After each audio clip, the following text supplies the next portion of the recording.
Okay, this one could be controversial because you might be thinking to yourself now, well, cane toads have a really big effect on the community, and it does involve indirect effects like the otter and like other cases of keystone species, but the effect is a negative one. And every time I've read about a keystone species, it's been this is a species that holds the community together, and if I remove it, it has a negative effect.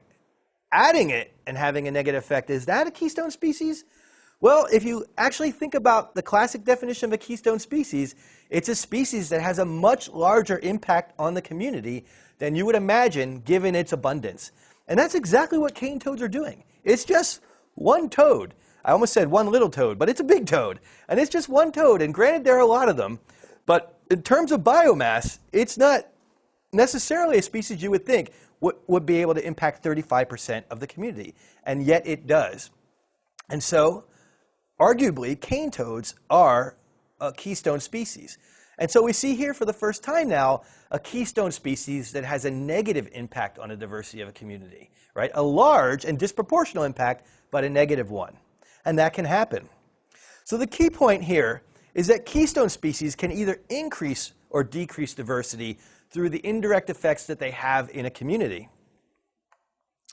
But what's the difference between these keystone species? Certainly the otter brings to mind good thoughts, right? When we think having the otter around keeps the herbivores in check, and so that keeps the kelp forest alive, and that keeps the fish happy, and we have a nice diverse community.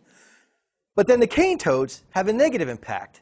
So the difference, I think, it's bigger than just one has a positive impact and one has a negative impact. The difference is whether or not the species is well evolved or co-evolved, well adapted to the community that it lives in. And so in the case of the otter, the herbivores that are consumed by otters, the otters are adapted to feeding on them, and the predators of otters that we've talked about are adapted to feeding on otters and keeping them in check. But if we think about the cane toads, that's not the case. Cane toads haven't been there before. And so for millions of years, the species in Australia have co-evolved with one another in the absence of cane toads and in the absence of these large toxic organisms. And so now we have a case where these co-evolved relationships among the native species is being disrupted very quickly by a novel species.